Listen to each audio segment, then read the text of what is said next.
다양한 명사를 초청해 삶의 지혜를 들어보는 시간 릴레이 특강 지혜의 다락방 강민경입니다. 여러분, 죽음에 관해서 궁금한 점이 있나요?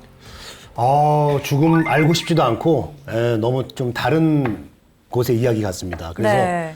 아직까지는 죽음에 대해서 너무 두렵기 때문에 저는 죽음이 다가온다면 거부를 하고 싶습니다. 오지마, 난 너 싫어.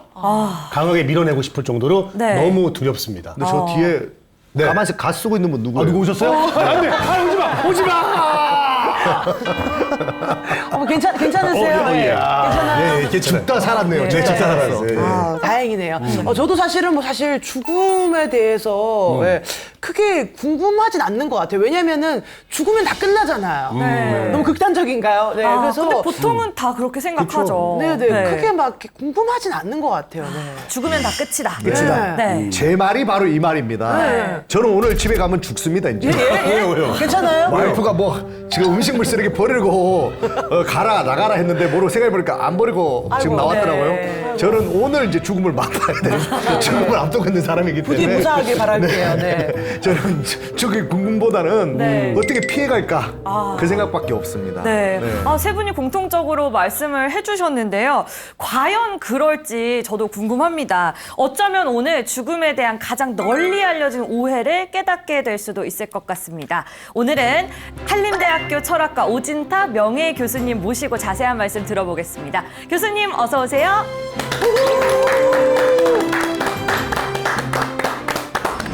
근데 죽음은 다 끝이라고 보통 생각을 해요.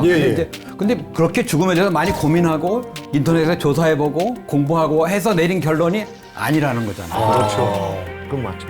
그러니까 제가 지난번에도 한번 얘기한 적이 있는 것 같은데 죽음에 대해서 경험하고 죽음을 보고 죽은 사람이 영혼을 만나서 대화하고 그런 사람은 1%가 안 돼요. 보통 사람들 그렇게 못하니까 그냥 없는 것 같다 이렇게 생각하는 거라는 거죠. 병원에서 죽음 이해가 육체 중심으로 심폐사 내사를 가지고 죽음을 설명을 하는데 그것이 이제 우리 사회 일반적으로 통용되고 있어요. 그러니까 죽음은 다 끝난다고 생각하는 거죠. 인간의 이해, 나의 이해죠. 나의 존재에 대한 이해, 네. 죽음에 대한 이해, 네. 또 삶에 대한 이해. 이 세 가지는 서로 다른 질문이 아니에요. 네. 육체만 관련이 있어요. 왜냐하면은 나는 육체만의 존재라고 생각하면 죽음은 다 끝이라고 생각하고 네. 삶도 육체 중심으로 살게 되잖아요. 육체 중심의 죽음 이해가 우리 존재 이해와 죽음 이해와 삶 이해까지 다 연관되어 있는 거예요.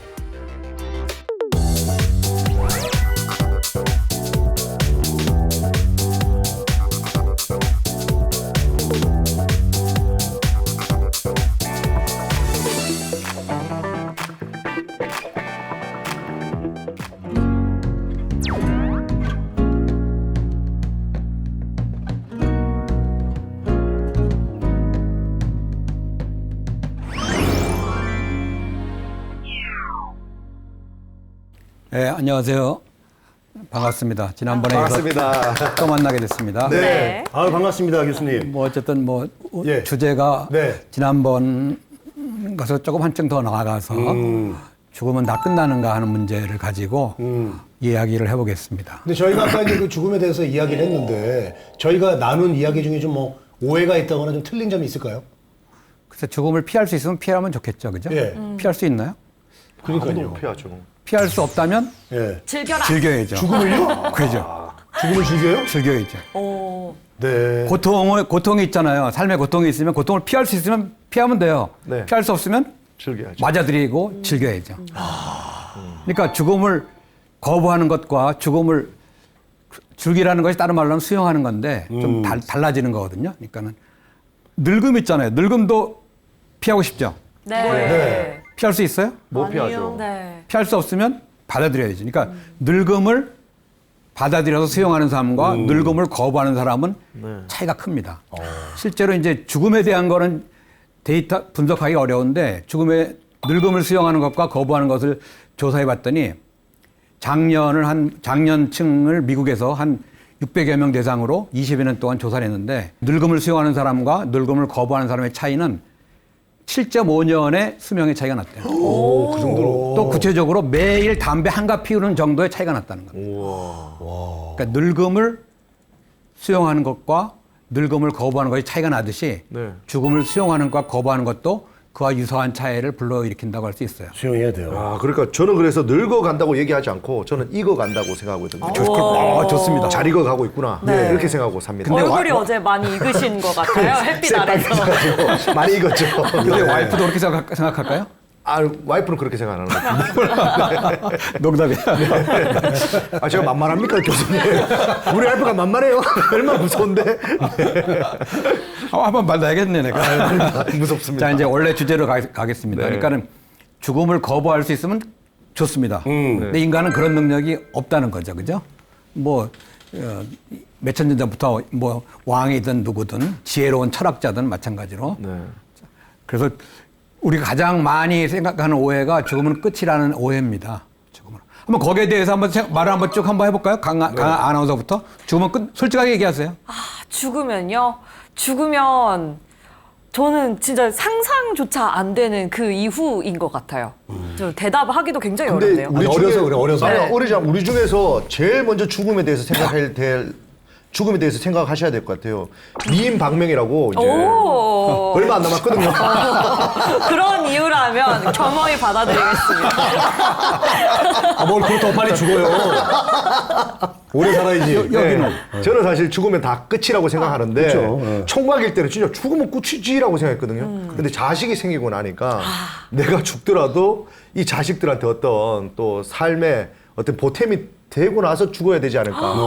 내가 없어도 이 친구들이 어떻게 잘 살 수 있을까에 대한 고민은 늘 하고 삽니다. 그래서 아이들 앞으로 다 주식 계좌를 하나씩 만들어줬다고 그러더라고요. 근데 그거 알면 걔들이 죽을 맛이거든요. 그 깡통 계좌 아니에요? 그러니까 계좌가 애들이 알면 난리 납니다 지금. 네. 근데 이제 근데 죽으면 다 끝이라고 보통 생각을 해요. 예, 근데 예. 근데 그렇게 죽음에 대해서 많이 고민하고 인터넷에 조사해보고 공부하고 해서 내린 결론이 아니라는 거잖아요. 그렇죠. 그건 맞죠. 그러니까 제가 지난번에도 한번 얘기한 적이 있는 것 같은데 죽음에 대해서 경험하고 죽음을 보고 죽은 사람이 영혼을 만나서 대화하고 그런 사람은 1%가 안 돼요. 그러니까 보통 사람들 그렇게 못하니까 그냥 없는갑다 이렇게 생각하는 거라는 거죠. 그렇죠. 그 다음으로 한번 들어가 보겠습니다. 그래서 죽으면 다 끝나는가라고 생각을 하는데 저 질문을 한번 보세요. 우리는 죽음을 어떻게 이해하는지, 우리 사이에 어떤 죽음 이해가 공유되고 있는지, 심폐사와 내사를 제외하면 어떤 죽음 이해가 있는지. 심폐사와 내사가 뭘 말하는지는 알죠? 내사 상태. 내사 상태가 뭐예요? 내만 살아있는. 내만 죽어 있는. 내만 내만 죽지. 죽어있는. 내사. 네네네. 내사 그러고 심폐사는 심정지? 심정지. 심이 심장이고 폐가 호흡이잖아요. 그죠? 네. 심장이 멈췄거나 호흡이 멈춘 것. 그것이 우리 사회 병원에서 얘기하는 의학적인 죽음 이해인데 그것 이외에 다른 죽음 이해가 있나요? 못 들어봤죠, 거의. 그죠? 근데 사회에서의 매장, 사회적 매장, 사회적 죽음. 그런 네. 얘기. 병원에서 죽음 이해가 육체 중심으로 심폐사와 내사를 가지고 죽음을 설명을 하는데 그것이 이제 우리 사회 일반적으로 통용되고 있어요. 그러니까 죽으면 다 끝난다고 생각하는 거죠. 사실상 저 문제가 굉장히 중요한 문제인데 그 문제에 대해서 우리가 자 이런 질문 또 해봤어요. 육체가 죽으면 어디 있어요? 명선 씨? 육체가 죽으면요? 네. 저희는 관에 있겠죠? 관에 있어요. 땅에 그 땅에 묻거나 땅에 아니면 묻거나. 네. 화장하거나. 지금 살아있을 때는 명선 씨는 어디 있어요? 저 지금 여기 있죠? 육체가 죽으면 어디? 땅 속에 있고 시체 안에 있고. 네, 네. 네. 그렇지 않을까요? 그러니까 지금 거기에 대해서 우리가 솔직히 확실하게 답하기가 쉽지가 않아요. 뭔가 어려워요. 어렵죠. 계속 그냥 네. 근데 이렇게 한번 던져볼게요. 죽음을 어떻게 이해하느냐 하는 것이 우리의 삶의 이해와 삶의 방식과 인간 이해에 결정적으로 중요하다고 얘기할 수 있는데 왜 그럴까요? 심오하다. 오. 네. 드디어 교수님다운 질문을 하셨네요. 저희가 이제 좀 진지해졌네요. 어렵죠. 어려운 네, 어렵습니다. 자, 다시. 이거 네. 굉장히 중요한 문제. 인간의 이해, 나의 이해죠. 나의 존재에 대한 이해, 네. 죽음에 대한 이해, 네. 또 삶에 대한 이해. 이 세 가지는 서로 다른 질문이 아니에요. 네. 밀접한 관련이 있어요. 왜냐하면은 나는 육체만의 존재라고 생각하면 죽음은 다 끝이라고 생각하고 네. 삶도 육체 중심으로 살게 되잖아요. 육체 중심의 죽음 이해가 우리 존재 이해와 죽음 이해와 삶의 이해까지 다 연관되어 있는 거예요. 그렇잖아요. 네. 네. 사실 잘 모르겠어요. 너무 어렵습니다. 자, 여기를 한번 보면 돼요. 심폐사 내사가 우리 사회 죽음 이해의 일반적인 케이스다. 이렇게 얘기하는데 심폐사내사는 두 가지를 전제로 한다. 죽으면 다 끝난다. 인간은 육체만의 존재다. 이거를 전제로 하는 거예요. 심폐사내사가 일반적인 죽음 이해로 우리 사회에서 작동하고 있잖아요. 아, 그렇죠. 그렇죠. 예. 그렇다면은 그 전제가 심폐사내사가 우리의 인간에 대한 죽음 이해라고 한다면 죽으면 다 끝난다는 것이고 인간은 육체만의 존재라는 것을 받아들이고 있는 거예요. 그런데 심폐사내사가 우리 사회에 통용되고 있지만 우리는 이 문제 죽으면 다 끝나고 인간은 육체만의 존재라는 것에 대해서 논의한 적이 있나요? 없잖아요. 고민한 적이 있나요? 동의한 적이 없잖아요. 그럼에도 불구하고 심폐사내사가 인간의 죽음 이해고 그러니까 죽으면 다 끝나고 그러니까 인간은 육체만의 존재라고 단정하는 거죠. 이것이 좀 중요한 문제인데 그러니까 죽으면 다 끝나는가 하는가 문제는 바로 나는 육체만의 존재라는 질문과 같은 질문이에요. 그렇게 되잖아요. 그죠? 네. 네. 그러니까 심폐사와 뇌사가 끝나더라도 네. 그 영혼이 예. 계속해서 다른 곳에서 존재한다면 예. 그렇게 존재한다면 끝난 게 아닌 거죠. 그렇죠. 예, 예, 예. 그러니까 그럼 심폐사내사 그러니까 말씀을 잘했는데 우리 박건 예. 씨가 예, 예. 심폐사내사를 그렇게 이해한 심폐사내사 있고 영혼이 죽어도 있다고 한다면 심폐사내사는 죽음 이해 일반적인 죽음 이해가 될 수가 없어요. 맞아요. 죽음 맞습니다. 이해 그러니까 죽음의 존재의 죽음의 문제, 인간 이해의 문제는 영혼의 문제가 들어가야 돼요. 근데 그걸 빼놓고 가는 거죠. 네. 이게 마치 그 애벌레가 이제 그 변태하면서 나박이 나오면서 그렇죠. 네. 예, 그 이제 껍데기는 그냥 껍데기는 있는 있고. 거니까.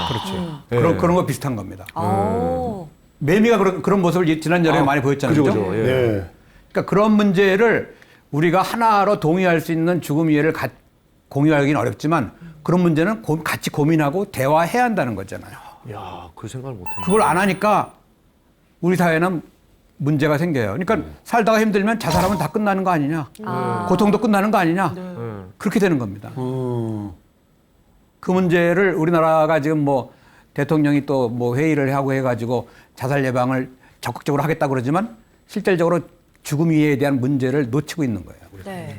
죽는다고 끝나는 문제가 아닌 것 같아요. 왜냐면 남은 사람들도 있고. 그러니까요. 맞아요. 남은 사람들의 고통도 있거든요. 그러니까 죽음 문제가 간단한 문제가 죽음 문제는 죽음 문제가 아니야. 네. 늙어서 죽을 때 생기는 문제가 아니고 예. 지금 여기서의 문제예요. 지금 여기서 나는 육체만의 존재인지 나한테 영혼이 있는지 없는지 죽으면 끝나는지 안 끝나는지 이 문제가 같이 돌아가는 문제라는 거예요. 네. 그걸 알 수가 없으니까. 그러니까 최소한 분명히 알게 노력은 해야 되는데 예. 결론을 내리지 않더라도 예. 그런 고민을 해야 된다는 거죠. 그래서 제가 20대 대학생들한테 그 죽음을 가르치고 있잖아요. 네. 여러분 잘 아는 스티브 잡스는 17살 때부터 매일마다 죽음을 문제 생각했어요. 근데 이제 17살. 죽고 나서의 관점은 이제 종교적으로 다 다르니까. 다르기도 하죠. 예, 다르죠. 그러니까 어렵더라고요. 그거를 공유하거나 합의하기는 쉽진 않지만 열린 상태로 죽음은 끝이라고 생각하는 육체 중심의 죽음 이해도 얘기하고 또 기독교적인 죽음 이해, 뭐 천상으로 부활한다든가 불교적인 어떤 윤회적인 어떤 그런 죽음 이해 다 열린 상태로 10대, 20대들한테 가르쳐 줘야 한다는 거죠. 네. 얘기를 해야 되고. 자, 그래서 이제 큐브로스가 이제 생사학을 창시한 서양의 정신과 의사인데 우리 사회에 죽음 정의가 없다고 그래요. 죽음을 총체적으로 접근하지 않는다. 심폐사, 내사 같은 육체 중심이 전부다. 그렇잖아요. 그죠? 맞네요. 그러니까 심폐사, 내사 같은 것이 우리 사회 죽음 이해라고 한다는 건 문제가 많이 일으켜요. 우리 현대사회에 죽음 정의가 없어서 죽음을 정확하게 이해하지 못한다. 그리고 죽음이 끝이 아니라는 것은 믿음의 문제가 아니라 상식과 사실의 문제다. 믿음의 문제가 아니라는 거예요. 상식이고 사실이다. 그냥 저 사람도 이제 과학자니까 뭐 영혼의 문제 생각하지 않지만 않고 이제 죽어가는 환자를 보살피기 시작했고 몇십 년 동안 보살피니까 환자들의 죽어가는 모습을 엄청나게 많이 보살펴 왔는데 그 결과 죽음은 끝이 아니다. 이런 것은 믿음의 문제도 아니고 신앙의 문제도 아니고 상식과 사실의 문제다. 다만 사람들이 받아들이지 못하는 것뿐이다. 이런 식의 결론을 내린 거예요. 그러니까 죽음을 철학 교수들은 죽음을 잘 모르지만 생사학이나 혹은 죽음학을 연구한다는 사람은 다 공통적으로 한 얘기가 죽음은 끝이 아니다. 죽음이 끝이 아니라는 것은 믿음이나 신앙의 문제가 아니라 상식의 살과 사실의 문제다. 그렇게 얘기를 합니다. 근데 일반인들은 거기까지 넘어가기가 쉽지가 않은 거죠. 그래서 우리 사회 불행한 죽음이 양산된다. 양산되는 이유는 뭐냐? 죽음 정의가 제시되지 않았기 때문이다. 죽음 정의가 무슨 정의라는 말에 한자 표현이 두 가지가 있는데 어떤 게 있어요? 뜻? 일단 뜻, 정의라는 말의 뜻에 정확한 뜻, 정확한 뜻, 단순히 사전적인 의미. 그렇지 개념정의. 예, 개념정의. 또 개념정의고 예, 또 예. 하나는 사회 이로운 어떤 의미의 행동, 정의롭다. 그래 정의롭다, 사회 정의 이런 거. 예. 네. 한자가 달라요. 한자가 다른데 다르죠. 한자 사회 정의라고 할 때 정의롭다 할 때 사회 정의는 네. 영어로는 justice입니다. 예, 네. 정의사회 구현. 정의 사회 예, 예. 죽음 개념 정의할 때 정의는 definition이에요. definition. 한자도 다르고 영어도 달라요. 네. 여기서 죽음 정의는 뭐겠어요? 데피니션. definition이죠. 예. 그러니까 죽음이 뭔지 모르는 상태에서 연명의료 중단하고 죽어라. 는 것이 우리 사회 일반적인 겁니다. 그거 안 되죠. 안 되죠. 예. 이게 개인이 감당할 문제가 아니고 네. 사회와 국가에서 노력을 해야 되는데 그런 사회적 노력을 하고 있지 않아요. 이런 식으로 불행한 죽음이 방치되고 있다. 그렇다고 연명의료 중단을 안 하고 계속 그냥 누워 있으면 또 어쨌든 보호자 쪽에서 봤을 때는 계속 돈들이 들어가고. 연명의료를 중단하지 말라는 얘기가 아니에요. 아, 그건 아닙니까? 그건 아니고 네. 연명의료 중단하는 상태에 있는 사람한테 죽음에 대한 이야기를 하고 네. 죽음이 끝이 아니라는 것을 알려줘야 되는데 문제는 평소에 죽음을 대화하면서 이렇게 대화할 때 하고 죽음 임박한 상태에서 그 사람한테 죽음은 끝이다 아니다 이런 말 해봐야 안 들어간다는 거죠. 네. 평소에 일상 대화로 죽음을 얘기하고 죽음 정의에 대해서 얘기하고 해야지 네. 그걸 안 한 상태에서는 안 돼요. 저는. 그래서 난 어떻게 하겠다. 그 상황이 됐을 때 난 어떻게 해다오. 미리미리 얘기를 해야 그렇지 미리미리 해야 돼요. 네. 예. 그러니까 우리 사회가 이제 경제적으로는 국력평가가 세계 몇이죠? 7위. 7위. 6위죠. 아, 지난번에도 지난주에 내가 틀렸는데. 7위 했구나. 아, 6위. 네. 그러니까 경제력이나 국력은 굉장히 올라갔어요. 지금 6위가 미국, 중국, 러시아, 독일, 영국, 한국, 한국? 프랑스, 일본, 아랍에미레이트, 이스라엘 이렇게 쉽게 톱10. 대단하네요. 대단한 거예요. 그러니까 진짜로. 국력, 경제력, 군사력은 세계 5위입니다. 북한이 뭐 까불지만 북한은 30몇 위 쭉 아래 있어요. 우리하고 상대가 안 되는 거죠. 예. 네. 핵무기가 있어서 그렇지. 그러니까는 경제력이나 국력은 올라갔지만 삶의 질이나 죽음의 질은 바닥권이다. 이것이 이제 우리 사회 문제라는 거 생각을 해야 되는데 근데 죽음은 알기는 쉽지 않다. 그렇죠. 경험할 수가 없으니까. 네. 그래서 제가 고등학교 때부터 철학을 좋아해서 철학을 공부했는데 그래서 대학에 철학과를 가서 공부를 했지만 아무도 안 가르쳐 주더라고요. 죽음에 대해서. 그래서 이제 대학생 때부터 모았어요. 혼자. 누구한테 배운 게 아니에요. 제가 모아서 그냥 몇십 년 동안 모아서 이제 책도 내고 번역도 하고 그렇게 뭐 해서 이제 했는데 근데 그 철학이라는 게 우리 사회는 이론 중심이더라고요. 그 이론 중심의 철학에서 얘기하는 죽음은 박제된 죽음이다. 그러나 대신 나는 생사학을 통해서 죽음에 실제에 접근하기 위한 그런 자료, 그런 책들만 모아서 연구를 한 거죠. 그래서 김영호 박사라는 분이 있는데 이분이 이제 정신과 의사하고 체면치료 전문가인데 어떤 사람이 환자가 이제 임종에 임박했는데 죽지 않고 계속 삶을 유지하고 있어서 그 딸이 이제 전화를 했어요. 김영호 박사한테. 물론 일면식도 없는 김영호 박사지만 그러니까 김영호 박사의 책을 좋아했고 그분이 김영호 박사가 전생여행이라는 책이 있었어요. 그분이 그런 책을 쓰고 그 책을 이제 아버지가 평소에 좋아했고 그래서 이제 김영호 박사한테 전화해서 딸이 요청을 한 거예요. 김영호 박사 중환자실에 가서 그래서 그분을 만났어요. 내 말을 알아들을 수 있으면 눈을 깜빡여라. 그때 깜빡였어요. 그래서 이제 말을 시작한 거예요. 영혼이 있다고 믿으면 죽음이 끝이 아니라는 것을 믿으면 지금 상황도 받아들일 수 있다. 죽음 이후 소멸되지 않는 영혼이 진정한 자신의 모습임을 기억하자. 제 말에 공감하고 죽음도 수용할 수 있다면 한번 떴다 감아라. 그러니까 환자는 떴다 감았고 그래서 이제 김영 박사는 병원에 나왔고 김 박사의 방문 이후에 환자는 편안히 임종했다고 그래요. 네. 그러니까 죽지 않았지만 그런 상태에 있는 사람 분이라도 사람들이 말을 진실되게 해주면 알아들어요. 알아듣고 눈을 깜빡이고. 자, 그래서 그 체면치료라는 것이 있는데 죽음의 끝이 아닌 또 다른 증거로서 체면치료를 얘기를 드는 겁니다. 체면치료는 미국 정신과 교과서에 수록되어 있고 공인된 치료 방법으로 인정되고 있어요. 그리고 죽음의 순간을 체면치료는 어떻게 말하는지 한번 찾아보는 겁니다. 네. 그러니까 체면치료를 통해서 임종 순간을 회상하라고 이렇게 메시지를 주면 어느 나라 사람이든 종교에 관계없이 다음과 같이 똑같이 증언합니다. 자, 체면 상태 들어갔고 예. 임종 장면을 재현하는 겁니다. 의사가 죽어가고 있다는 것을 알고 있냐? 생명이 몸에서 빠져나가는 걸 느낀다. 그거 어떻게 알지? 무슨 일이 일어났냐? 호흡이 멈추고 육체에서 떠났다. 몸이 가벼워졌고 고통이 사라졌다. 그러니까 죽어가고 있고 육체가 죽어가고 있는 거예요. 육체가 죽어갈 때 영혼이 분리되는 거예요. 몸이 가벼워졌다는 게 특징이네요. 가벼워지죠. 육체의 무게를 육체라는 게 그때 이제 죽기 전에 많이 아플 거 아니에요, 그죠? 네. 벗어나니까 육체의 고통, 병에서부터 벗어나니까 가벼워져요. 그러니까 저런 거는 일반화해서 얘기할 수 있어요. 근데 텔레비나 이렇게 나와서 하는 그 체면 치료보다도 좀 더 진지한 그런 체면 치료를 권합니다. 옛날에 그 영화 무슨 몇 그램이라는 영화가 있었는데 실제로 이제 사람이 죽었을 때 무게를 바로 쟀대요. 29g. 맞아. 그 몇 그램이 빠져나가서 가벼워졌다고 그러더라고요. 예, 그런 얘기도 있습니다. 있더라고요. 예, 예. 예.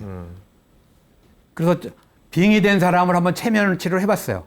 실제로 이거 뭐 어느 TV 채널에서 한 건데 아버지 영혼이 딸한테 빙의 됐어요. 정화양, 이 가명이죠. 정화양이 이제 평소에 안 그러는데 아버지 죽은 다음에 술 자주 마시고 엄마에게 폭력 행사하고 엄마와 딸이 격렬하게 싸워서 체면 치료를 받았어요. 체면 상태에 들어갔습니다. 떠오르는 생각이 있느냐 물었더니 아버지가 술 사오래. 엄마 찾지 말래. 아버지가 정화양한테 빙의 된 거예요. 그래서 치료 전문가가 무의식에게 물었습니다. 당신 존재한 다른 존재가 있느냐? 다른 존재가 있다면 엄지손가락이 올라간다. 이렇게 했더니 정화양이 누워있는 상태에서 엄지손가락이 올라가고 있어요. 체면 도중에 아버지 영혼이 나타났습니다. 네. 물론 이것도 이제 사진을 내가 하려고 그러다가 사진을 못했는데 근데 저작권 문제가 걸릴 수가 있기 때문에 실제 장면이에요, 이게. 어머, 저게 된다고. 자, 그래서 이제 체면 전문가하고 아빠 영혼이 대화를 하는 거예요. 아빠 영혼 안에 있느냐? 49제 때 입속으로 들어왔다. 입으로 들어왔다고 그래요. 딸에게 어떤 영향 미치나? 술 사오게 하고 엄마에게 폭력을 휘두르고 그랬다. 왜 우리 딸 이름을 마음대로 부르냐?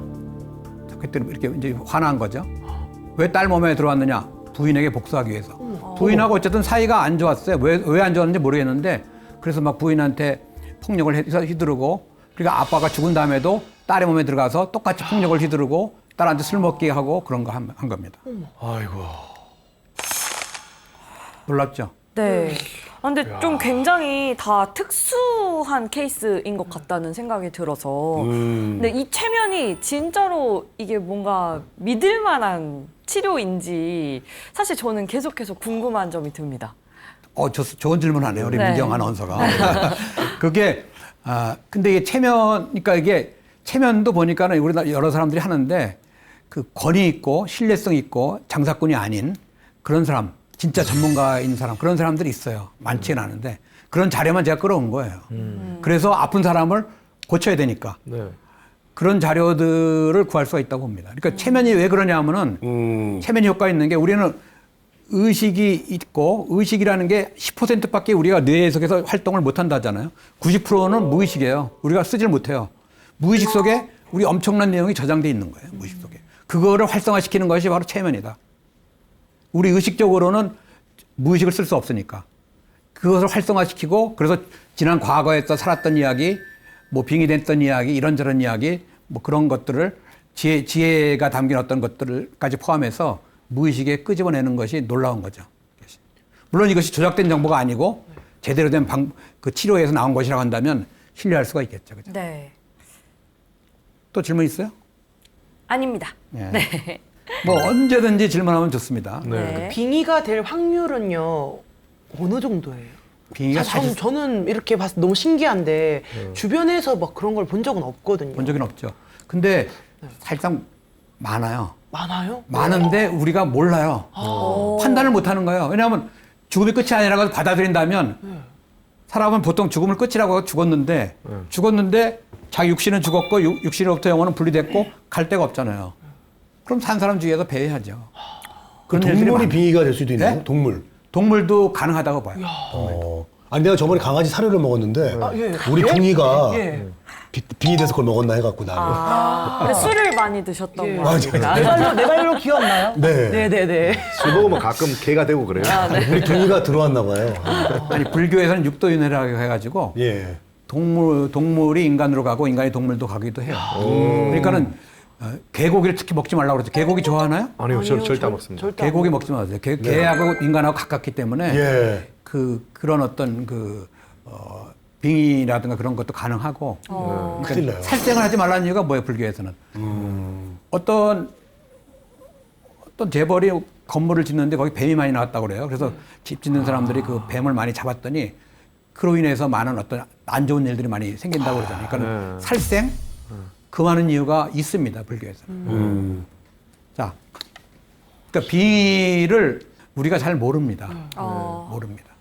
우리가 생각하는 이상으로 많이 일어납니다. 네. 근데 그냥 지나가는 거예요. 산산할끼리만 살고 있는 거예요. 그게 문제죠, 그죠? 무섭네요. 영화에서나 나올 법한 얘기네요. 예? 영화에서나 영화에서나? 볼 법한 얘기들이 지금 나오고 있습니다. 그러니까 우리 인간은 육신의 눈만 있기 때문에 지혜로운 눈이 없고 하기 때문에 잘 판단을 못 해요. 이게 이제 키브로스의 제자예요. 로저 콜이라고 영국 호스피스 전문 의사인데 이 사람은 이제 평생 요가 수행하고 같이 했죠. 이 사람은 죽음을 인정하지 않습니다. 이 사람도. 죽음은 우리의 인식 한계를 반영할 따름이다. 그러니까 인간한테는 육신만 보이는 거예요. 육신만. 그러니까 이런 호스피스 의사나 이건 호스피스 간호사 얘기인데 호스피스 간호사가 죽음이 임박한 환자를 보게 되었고 체인스토크 호흡 마지막 순간에 하는 호흡을 체인스토크 호흡이라고 그래요. 그러다가 계속 하다가 마지막 호흡을 길게 내쉬다가 호흡이 아닌 무언가가 빠져나가는 듯 했고 주위에 희미한 빛도 있다가 사라졌다. 이게 목격한 거예요. 그러니까 호스피스 간호사가 이런 식의 목격한 사례가 없어요. 다 찾아봤는데. 그러니까 왜 죽음에 대해서 모르느냐. 의사 중에서 죽음이 끝이 아니라는 걸 본 사람이 없고 호스피스 간호사 중에서도 저런 거를 체험한 사람이 없고 장의사도 있어요. 장의사 중에서 장의사도 뭐 육체면 다 끝나는 거지 그렇게 생각하는데 영혼을 느낀 사람 딱 한 사람 찾았어요. 그 사람. 이따 나올 거예요. 그러니까 보통 사람들은 죽음을 이해하기가 어려워요. 그렇죠. 이 사람이잖아요. 염습할 때 영혼이 지켜본다. 이 사람이 유재철이라고 대통령의 염장이 있는데 역대 대통령을 다 염을 했어요. 이 사람이 장례를 했고, 그러니까 뭐 최규하, 김대중, 김영삼, 노태우도 했나? 노태우도 했죠. 노태우도 했고, 전두환도 했고, 뭐 안에 많은 분들을 했어요. 역대 대통령을 다 했어 이 사람이. 그러니까 평생 이제 장례 지도사라고 그러죠. 장례 지도사, 뭐 예전의 말로는 염장이라고 하는데 저 책에 썼더라고. 영혼을 느낀 적이 있다. 고인을 염할 때 고달파선 인생이 느껴졌다. 발인하는 날 영정을 보고서 마음이 안쓰러워서 좋은 것 가시라고 기도했다. 근데 그날 밤 잠자는데 영혼이 나타났다. 그러니까 저런 경험을 하니까 저런 그 경험을 여러 차례 하는 거죠, 저 사람이. 그러니까는 내가 경험하는 사람만 영혼이 있는 것이 아니라 다 있는 거다. 그렇지만 내가 느끼지 못한 거다. 그래서 이제 이상하다. 내가 왜 저런 영혼을 자꾸 생각하게 되지? 그래서 이제 어느 종교를 찾아갔더니 그 영혼이 뭐라고 그러는지 신경 쓰지 말고 네가 할 수 있는 해야 되는 일. 염이라는 게 이게 그 알코올 솜으로 시신을 깨끗하게 닦아주는 거거든요. 그러니까 여자든 남자든 이렇게 옷을 다 벗기더라도 위로 하얀 천으로 꼭 이렇게 덮어놓고 이렇게 손만 넣어가지고 이렇게 깨끗하게 닦아주고 죽을 때는 이제 어쨌든 뭐 오물이 구멍이 9개잖아요. 입으로든 어쨌든 아래로든 이렇게 오물이 나와요. 그렇죠. 그걸 이제 깨끗하게 닦아주는 거예요. 그러니까 죽은 사람이지만 그 사람들이 뭐 말은 못하고 움직이지 못하지만 정성껏 하니까 저런 식의 어떤 그 영혼을 보는 일이 있게 되는 것이 아닌가 그렇게 생각이 돼요. 그러니까 아까도 얘기했지만은 장례 지도사 중에 저런 식의 말하는 사람 딱 한 사람 봤고 호스피스 간호사 중에서 말하는 사람 딱 한 사람 봤고 의사들도 죽은 사람을 많이 접하지만 거의 못 봐요. 거의 못 봐요. 자료 찾기가 어려워. 이쪽은. 그렇지만 계속해서 전 세계 자료를 뒤지면서 보고 있는 거죠. 그러니까 내가 이렇게 자꾸 영혼 얘기하고 죽음이 끝이 아니라는 얘기하니까 장례 지도사들끼리 자기네끼리 얘기한대요. 영혼이 있는 거야? 끝이 아닌 거야? 지들끼리 얘기하면은 뭐 그런 거 모르겠는데 이렇게 지나갑니다. 영혼의 존재를 자주 느낀다. 궁금하신 분은 저 책을 구해보세요. 대통령의 염장이라는 책을 30여 년간 장례 지도사로 일하면서 수천 건 장례, 죽음을 접하면서 영혼의 존재를 자주 느낀다. 영혼의 무게를 느낀다면 죽으면 끝난다고 말할 수 없다. 그렇죠? 영혼의 존재와 무게를 못 느끼니까 끝이라고 그러는 거예요. 보통 사람 못 느껴요. 지금 말씀하시는데 쫙 느껴짐. 느낌 확 오네요. 아, 그래요? 역대 대통령들을 싹 한번 지나가는 듯한 느낌. 어우, 소름 돋습니다.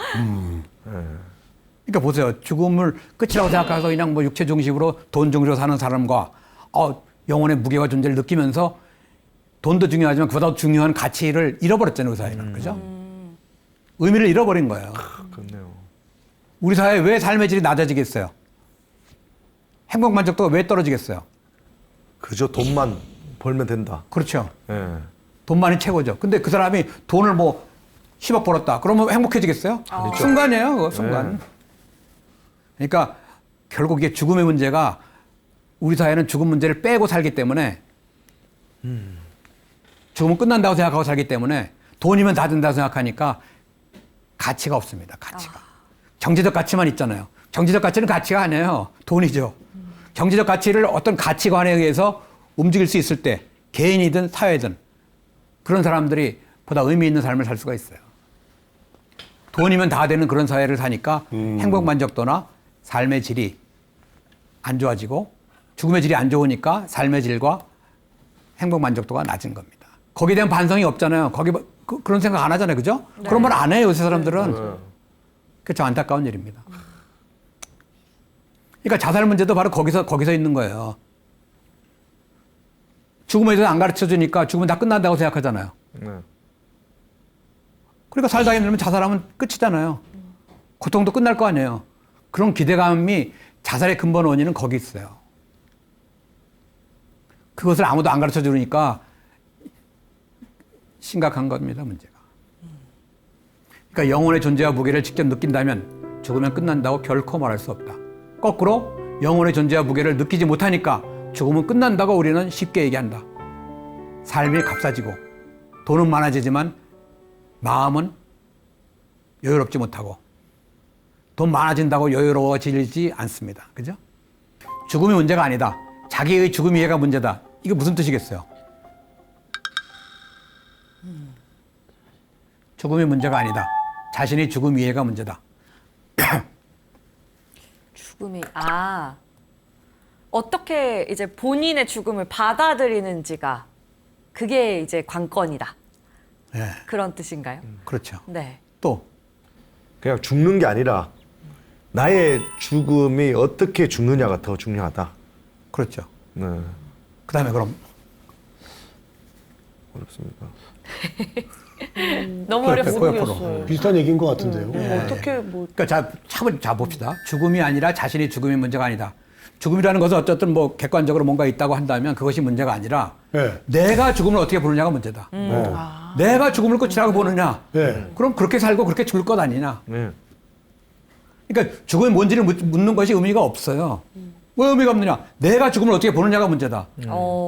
전문가가 죽음을 이렇게 얘기한다고 해서 그렇게 받아들이는 거 아니잖아요. 내가 죽음을 어떻게 보느냐.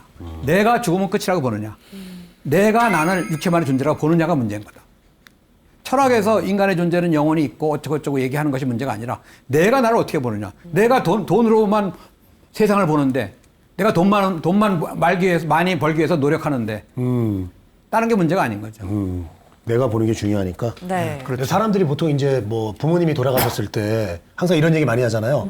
뭐 하늘에서 항상 나 보고 계실 거다. 부모님 저 갈 때까지 잘 계시고 우리 꼭 다시 만나서 거기서 즐겁게 살아요. 이런 얘기 하잖아요. 그럼 그거는 영원히 그 죽음을 다르게 본다는 거죠. 그렇죠. 대부분 다 이제 요즘은 그렇게 많이 생각을 하고 있다는 거죠. 그렇죠. 그런 말을 하죠. 그렇게. 예. 그런 말도 이제 만약 죽음이 끝이라면 그런 말 할 필요가 없죠. 네. 예. 그걸 알고 있으면서도 이제 돌아가시고 나면 이제 상속분에 대해서 이제 서로 싸움이 시작되잖아요. 그렇죠. 그거는 예, 좀 다른. 다르나요? 다른 다 문제인데. 지켜보는데 그거 예, 내 다른 건이 문제인데. 네 건이 하면서 솔직하게 형제들끼리 말씀드려야죠. 싸울 때. 예. 어머니 아버님 그거 어디다 숨겨놨어요? 이렇게 좀 물어볼 수 있는 거. 그러니까 이제 죽으면 이제 우리 동엽 씨 말대로 이제 상속에 대한 다툼이 시작되는데 그거를 부모하고 자녀하고 합리적으로 서로 미리 조정을 잘 해놓는 게 좋습니다. 오, 그래요? 합리적으로 얘기해? 예, 합리적으로. 그것도 부모님이 죽음 이전에 본인의 죽음을 받아들이시고 미리 그렇지. 그렇죠. 해놓으셔야 부모님이 잘 얘기했어요. 부모님도 자기의 죽음 가능성, 임종 가능성을 받아들여야지만 그걸 할 수 있거든. 네. 근데 이제 요새는 이제 상속에 대한 증여에 대한 얘기도 많이 하니까 죽음을 받아들이지 않더라도 언젠간 죽을 거니까 상속 문제를 분명하게 뭐 n분의 1로 깨끗하게 아들, 딸 구분하지 않고 n분의 1로 깨끗이 가든지. 근데 또 하나는 상속 문제와 관련해서 저는 말하고 싶은 게 부모님 자산은 다 아들, 딸, 자식의 재산으로 생각하잖아요. 네. 그렇게 생각하는 게 좋지 않다고 봐요. 나라에도 어느 정도 일부 있나요? 아니 이제 부모의 재산은 무조건 아들, 딸이 나눠 갖는다 이렇게 생각하지 말고 네. 부분적으로는 자녀들한테도 주지만 일부는 또 사회에 좋은 일로 환원하는 것도 더 좋지 않겠냐는 거죠. 워렌 버핏이 그렇게 하더라고요. 자기 재산의 한 50%는 그렇죠. 그 사람 미국의 부자들이 그렇게. 예, 그렇게 하더라고요. 네. 근데 우리나라 부자들은 그렇게 잘하는 일이 안 드문 하고 것 다 같아요. 자기 자식 주죠. 네. 그러니까 그것도 바뀌어야 될 거라고 봐요. 네. 그러니까 죽음의 문제가 아니다. 내가 죽음을 어떻게 이해하느냐가 문제다. 네, 맞습니다. 인간 존재를 어떻게 규정하는 게 문제가 아니라 내가 나를 어떤 인간으로 규정하느냐, 이해하느냐가 문제다라는 거예요. 그러니까 사람들은 영혼의 문제, 죽음의 문제를 증명을 원해. 증명해달라. 증명해줘도 증명은 A라는 사람한테 증명이지만 받아들이는 사람한테는 그건 증명이 아니에요. 네네. 그러니까 죽음은 증명이나 논증의 문제가 아니고 굳이 증명을 하려고 한다면 자기가 자신한테 증명하자. 자기가. 그러니까 죽음을 문제를 많이 생각할 필요가 있어요. 있네요. 그렇죠? 네. 이제 공감하죠? 네. 애들하고도 이제 죽음에 대해서 얘기를 하고 네. 동화책 같은 거 사가지고 얘기하면서 네. 그럴 필요가 있으니까 왜 죽음을 자녀들하고 얘기하게 되나요? 죽음 이후에 나의 죽음을 가장 슬퍼해줄 존재가 아닐까. 그렇죠. 그렇게 네. 되죠. 이게 죽는 게 아니다, 얘들아. 계속 살아가는 거다. 그럼 뭐 아빠가 나중에 죽고 나서 너희 곁에 있을게. 뭐 그런 것들을 그런 얘기지. 뭐. 가르쳐주고 싶어서. 그렇죠. 가르쳐줘요. 죽음은 죽지 않았다. 죽음은 죽는 게 아니고 죽음이라 끝이 아니고 아빠는 여기서 육체는 죽지만 하늘에서 또 니네가 만날 수 잘 있고. 크는 모습을 지켜보고 지켜줄게. 그렇게 말하면 애들한테 얼마나 좋겠어요. 네, 맞습니다. 그러니까 부모와 여러분 부모하고도 해야 돼. 근데 저희 부모님 그런 거에 대해서는 얘기를 안 했던 것 같아요. 예. 그래서 부모님은 안 하면 할 수 없지. 부모한테 강제할 수 없지만 우리 동엽 씨니까 부모니까 네. 자녀하고 이렇게 일상적으로 얘기하는 것은 자녀 교육에 좋은 거다. 그래야 되겠네요. 네. 저희 부모님은 그걸 진짜 안 받아들이시더라고요. 우리 안 부모님은. 받아들이죠. 네, 뭐 그런 얘기 벌써 하냐고 그러고. 부모님 연세가 어떻게 돼요? 뭐 79세, 74세. 뭐 아직까지는 청춘이죠. 네, 근데 뭐 그런 얘기 하는 거 되게 싫어하시고 저 예전에 있던 아파트 좀 어떻게 좀 하면 안 될까요? 그랬더니 와 나를 아주 그냥 인간으로 취급을 안 하더라고요. 그럼 왜 형님이 관심 있으세요? 아니 왜냐면 그 미리미리 안 해놓으면 나중에 이제 뭐 돈을 많이 내야 되고 뭐 이런 게 있어서 네. 그런 거를 좀 얘기를 했더니 뭐 벌써부터 그런 얘기를 하냐고 그래서 나는 참 괜히 망했어요. 그러니까 부모님 재산 문제는 먼저 차치하더라도 예. 죽음에 대한 대화를 지난번에도 얘기했지만 해주는 것이 좋습니다. 네. 그러니까요. 그러니까 언제 죽을지 모르고 그 연세 되면은 네. 언제 무슨 일 당할지 몰라. 20대도 모르는데 사실은 맞아요. 70대 후반이면은 그거 예. 근데 그것도 강제할 수는 또 없잖아요. 근데 역으로 형님이 한번 말하세요. 부모님은 건강하시니까 형이 언제 갈지 모른다. 네. 지금 거기에 대해서 제가 어떻게 부모님보다 건강이 더 안 좋긴 해요. 안 좋다. 예, 이제 제가 거기에 대해서 아니면 이제 이게 자식들도 얘기하는 거지 부모님한테. 이게 방송에 나가면 유튜브로 뜨잖아요. 예. 유튜브를 부모님한테 싹 핸드폰에 보내주세요. 네, 그러니까요. 그럼 이제 그런 식으로 여러분 부모하고 여러분하고 여러분 자녀하고 대화하는 것은 바람직한 겁니다. 네. 한번 해봐야 되겠다는 생각이 듭니다. 네. 예, 그러니까 죽음의 문제가 아니고 네. 내가 죽음을 어떻게 보느냐가 문제다. 내가 보는 거 좀 더 죽음 이해를 증진시키기 위해서 하나하나 노력하는 삶을 사는 것이 바람직하다. 이렇게 말씀드리면서 마무리 짓겠습니다. 예, 감사합니다. 네, 실제 사례를 듣다 보니까 또 시간이 훌쩍 흘렀는데요. 오늘 지혜 다락방은 여기까지고요. 다음 시간 또 오진탁 교수님과 함께 찾아뵙도록 하겠습니다. 함께해 주신 여러분 감사합니다. 다음 시간에 또 만나요. 안녕.